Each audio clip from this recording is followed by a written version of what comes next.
Merhabalar, kanalıma hoş geldiniz. Bugün sizlere şöyle kısacık bir video hazırladım. Bu videoda neyi bulacaksınız? Biliyorsunuz önceki videomda bu çantamın sizlerle yapımını paylaşmıştım. Şimdi bu videoda da bu çantamın ölçülerini vereceğim size. Bu çantayı yapmak için verdiğim ölçüleri kullanacaksınız. Videoyu ise bu çantanın yapımından izleyeceksiniz. Birebir aynıdır. Tüm teknikleri, tüm yapım aşamaları aynı şekildedir. Burada sadece sayıları değiştirdim. Birazcık farklı sayıları kullandım. İpim de bir tık daha ince olduğu için bakın daha küçük boyda bir çanta oldu bu. Daha kullanışlı diyebileceğimiz, daha günlük formda daha rahatlıkla kullanabileceğiniz bir çanta oldu. Çok sevildi. Sayılarını çok istediniz. O yüzden bu videoyu tamamen sizlerin isteği doğrultusunda hazırladım. Bakın hemen şunu da göstermek istiyorum. Artık astarı yapıldı çantamızın. Bakın görüyorsunuz. Dak ketenli astarını çalıştım. Şöyle çift cepli, içinde yine rafyalarımız. Bu gerçekten daha böyle dolu dolu, ipi de daha kalındı bu çantamızın. Daha büyük bir formda. Bu ise daha küçük bir formda.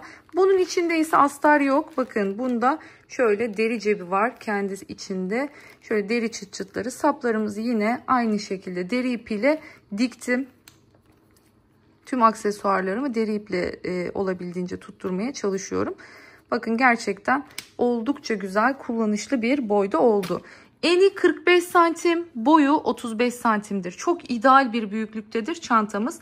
Biraz sonra vereceğim sayılarla rahatlıkla yapabileceksiniz. Yine bu çantamızın yapım videosunu da birazdan yukarıya bırakacağım. Hem oradan girebilirsiniz hem de açıklamalar bölümüne linkini bırakacağım. Yine oradan da aynı şekilde çantamızın yapım videosuna ulaşabilirsiniz.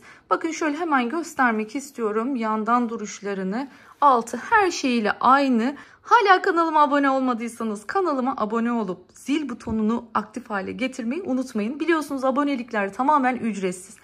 Aynı zamanda beğenilerinize, yorumlarınızla da desteklerinizi bekliyoruz. Çünkü biliyorsunuz videolarımızın daha çok kişiye ulaşması için bu çok kıymetli.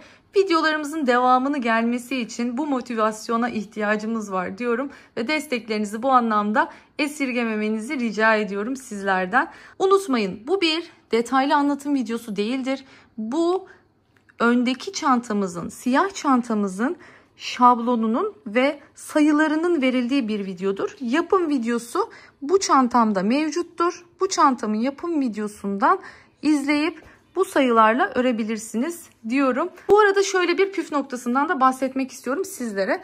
Buna dikkat ederseniz çantanız daha güzel duracaktır. Biliyorsunuz parçalarımızın bazıları 2 kat iple, bazıları tek katla örülüyor.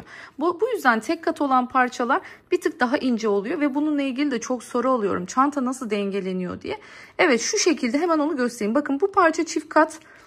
Hem pullu ip hem kağıt iple örüldüğü için, bu da sadece kağıt iple örüldüğü için tek kat olan kısım. Burası daha ince, burası daha kalın ya.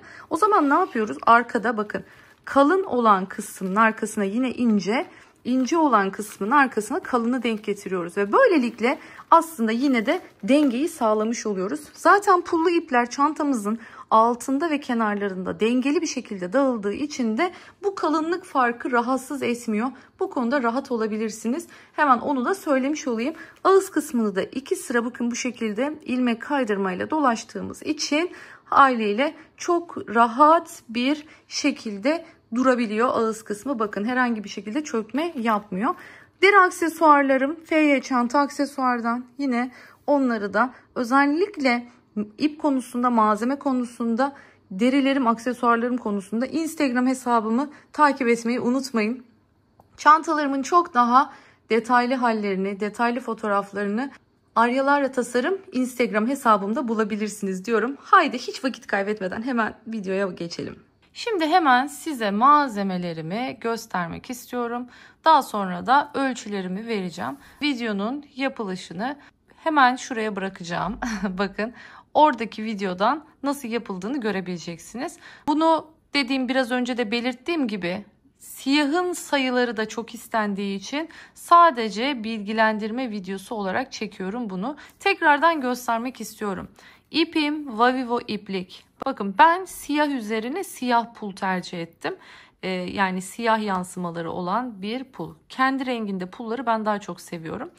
Sonrasında ise kağıt ip kullandım. Bakın burada görmüş olduğunuz siyah kağıt ip. Siz dilediğiniz tabii renkte yapabilirsiniz ve aynı zamanda da kağıt ip sadece kullanmak zorunda değilsiniz. Dilerseniz makrome ip ya da rafya ip de tercih edebilirsiniz. Bakın bu da yeni modelim, görüyorsunuz. Gerçekten bu da çok güzel oldu. Bunun henüz tarifini çekmedim.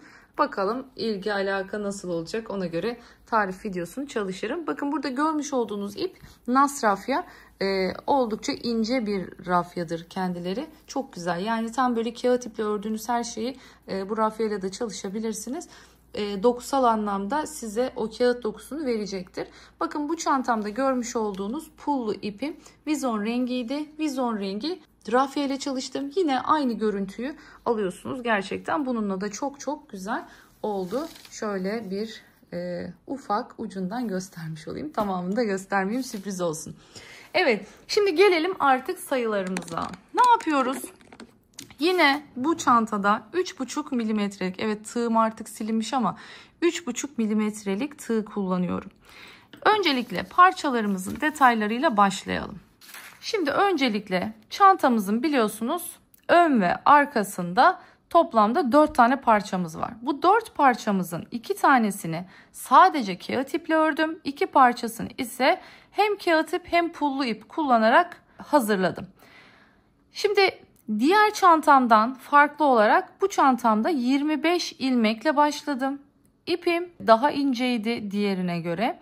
55 sıra ördüğümde 33 santime ulaştım. Ve 25 ilmek tuttuğumda da eni 14 santim olacak şekilde bu parçalarımı hazırladım. Tekrar söylüyorum, 2 tanesini sadece kağıt iple, 2 tanesini hem kağıt ip hem pullu iple hazırlıyorum. Hemen şuna da bir cevap vermek istiyorum. En çok gelen soru, bir ip şimdi 2 kat örüldü, bir ip tek kat örüldü, kalınlık farkı olmayacak mı? Evet, kalınlık farkı olacak illaki, ama şunu belirtmek istiyorum. Kullandığımız ip kağıt ip olduğu için zaten belli bir duruşu olan bir ip. Yani belli bir kalınlığı olan bir ip. O yüzden çantamızın da pullu parçalar her tarafına dengeli olarak dağıldığı için kalınlık farkları çantanın bütününde herhangi bir sıkıntı yaratmıyor. Özellikle de şuna dikkat edebilirsiniz. Çantamızdaki ön yüzündeki pul ne tarafta? Diyelim ki sol tarafta. O zaman arkasında da sol tarafta olsun ki parçalar, yani kalınlık anlamında bir pullu bir pulsuz, bir pullu bir pulsuz şeklinde dengelensin. Çantanızın duruşu da düzgün olur bu sayede. Şimdi geldim, dediğim gibi mutlaka ve mutlaka özellikle dikkat etmenizi istiyorum. Eğer sıra sayılarına dikkat ederseniz haliyle çok daha rahat bir şekilde çantanızı bitirirsiniz. Tam tamına denk gelmiş olur parçalarınız. 33 santim, 55 sırada ulaştım 33 santime. 25 ilmekle başlıyorum bütün parçalarıma ve 14 santim eninde olmuş oluyor parçalarım. Şimdi geliyorum yan parçalara. Bu sefer siyah olan çantada diğerinden farklı olarak bir şey yaptım. O da pul kısmının biraz daha fazla olmasını istediğim için 3 tane parçayı, yani alt tarafa gelecek olan 3 parçayı 29 sıra ördüm. Bu da 17 santime denk geldi benim çantamda. Ama kenarlara denk gelen, yani ağız kısmına gelen 2 parçayı 35 sıra ördüm. 35 sıra ördüğüm için de 21 santim olmuş oldu. Bu şekilde aynı sıra sayılarıyla yaptığınızda dediğim gibi birleştirme aşamasında çok rahat edersiniz. Onu şimdiden söyleyeyim. Yine parçamı 25 ilmekle başlıyorum aynı. 2 tane, ikisi de pullu parça olması gerekiyor. Bunun için de hem pullu ipi hem kağıt ipi aynı anda kullanmam gerekiyor. Peki toplamda ne kadar ip kullandım? Bu sefer dediğim gibi ipim daha ince olduğu için, bir de çantayı bir tık küçülttüğüm için bakın bu sefer 380 gram ip kullandım. Ve 120 gram da pullu ip kullandım. Pullu iplerin şöyle söyleyeyim, hafif kalınlıkları fark edebiliyor. Mesela bunun kalınlığı diğer hasır renge göre bir tık, yani çok az söyleyeyim size. Yani bir tel kadar diyebilirim. Bir tık daha kalınmış. O yüzden bundan 120 gram gitti. Onu söyleyeyim. Dediğim gibi tekrar hatırlatıyorum. 3,5 milimetrelik tığ ile ördüm ben. Eğer tığ numaranızı aynı tutmazsanız büyüklükleri tabii ki de farklılık gösterecektir. Buna dikkat etmenizi tavsiye ediyorum. Evet, şimdi gördüğünüz üzere aynı çantanın yeni sayılarını sizlerle paylaştım. Umarım faydalı olmuştur. Renkler bizi ister istemez etkiliyor. Özellikle hasır ipteyken müthiş bir ilgi vardı. Ama siyahını yapınca bu ilgi daha da arttı. Siyahı da hasır kadar çok sevildi. Gerçekten hepinize ilgi alakanız için teşekkür ediyorum. Kalınlık farkı sizi çok rahatsız ettiyse astarlama öncesinde çantanızda o ince olan kısımlara yapışkanlı çanta telaları var. Onlardan yapıştırabilirsiniz. Böyle bu sayede daha dengeli bir kalınlık elde edebilirsiniz. Bu da sizlere tavsiyem. Burada dilerseniz o yöntemi de kullanabilirsiniz diyorum. Ben siyah olanı zaten başlangıçta da gösterdiğim gibi içi deri cepli olarak çalıştım. Hasır olanı ise astarlı olarak çalıştım. İkisini de gördünüz. Siz dilediğiniz gibi yapabilirsiniz. Deri cebiniz olmayabilir. Deri cebiniz yoksa kendiniz de örgüden cepler örüp takabilirsiniz. Bu da bir seçenek sizler için. Hangisini beğenirseniz diyorum. Umarım faydalı olmuştur. Bir başka videoda daha görüşmek dileğiyle. Kendinize çok iyi bakın. Hoşça kalın. Videolarımı beğenmeyi, yorum yapmayı unutmayın diyorum. Görüşmek dileğiyle.